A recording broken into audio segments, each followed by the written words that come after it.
Hi, నేను మీ Srinivas electrician. మనము ఈరోజు షార్ట్ సర్క్యూట్ గురించి తెలుసుకుందామండి. ఈ మధ్య కాలంలో చూస్తున్నాము, ఎన్నో రకాల షార్ట్ సర్క్యూట్ జరిగి ఎంతో పెద్ద ప్రాణ నష్టం, ఆస్తి నష్టం, అలాగే ఎక్కడెక్కడో చాలా చాలా పెద్ద పెద్ద ప్రమాదాలు జరుగుతున్నాయి. అది ఈ షార్ట్ సర్క్యూట్ వల్ల జరుగుతుంది. ఈ షార్ట్ సర్క్యూట్ని మనం ఎలా ఆపాలన్నదే ఈ వీడియో ముఖ్య ఉద్దేశం అండి. చూడండి, 95% మేజర్ ప్రాబ్లమ్ని నేను ఇప్పుడు చెప్తానండి.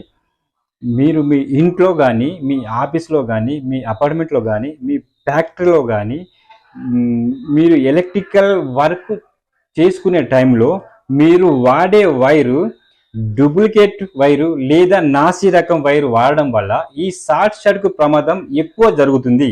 లక్షలు ఖర్చు చేసి ఇంటి నిర్మాణం పని చేసుకుంటారు.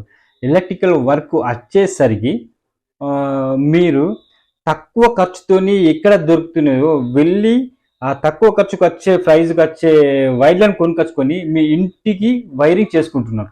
దీనివల్ల ఎంతో పెద్ద ప్రమాదం. బ్రాండ్ మంచి కంపెనీ వైర్లలో కూడా డూప్లికేట్ వైర్లు కూడా తయారైస్తున్నాయండి, మార్కెట్లో దొరుకుతున్నాయండి.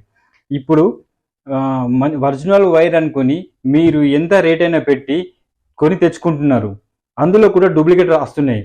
అందుకని మీ ఇంటి ఎలక్ట్రీషియన్ ఎవరైతే చేస్తున్నారో ఆ ఎలక్ట్రీషియన్ ఈ వైర్లను గుర్తుపట్టొచ్చు. ఈ డూప్లికేట్ వైర్ల వల్ల షార్ట్ సర్క్యూట్ ఎందుకు అవుతుంది అంటే, మనము తెచ్చుకునే వైర్లలో డూప్లికేట్ వైర్లలో కాపర్ నాణ్యత తక్కువ ఉంటుంది. అంటే తక్కువ ఉంటుంది, కాపర్ నాణ్యత ఉండదు. అలాగే ఈ కాపర్ మీద ఉండే ఫైబర్ ఇన్సులేషన్ కూడా నాణ్యతతో ఉండదండి. దానివల్ల కొద్దిగా పవర్ మనము వాట్స్ ఎక్కువ అయినా ఇది వైర్లు గరం అయ్యి రెండు వైర్లు గరం అయ్యి పవర్ వైర్లు మెల్ట్ అయ్యి గరం అయ్యి అంటుకొని ఈ షార్ట్ సర్క్యూట్ ప్రమాదం ఎక్కువ జరుగుతాయి. దీనివల్ల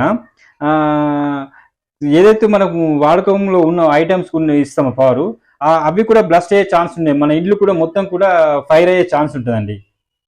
కాబట్టి మొన్న హైదరాబాద్లో ఒక యాక్సిడెంట్ జరిగిందండి, ఫైర్ యాక్సిడెంట్. అదే ఏసీ కంప్రెసర్ బ్లాస్ట్ అయ్యి ఒక ఫ్యామిలీలో చాలా మంది చనిపోయారండి. మీ అందరూ టీవీలలో చూసే ఉంటారు, అది రీసెంట్గా జరిగింది.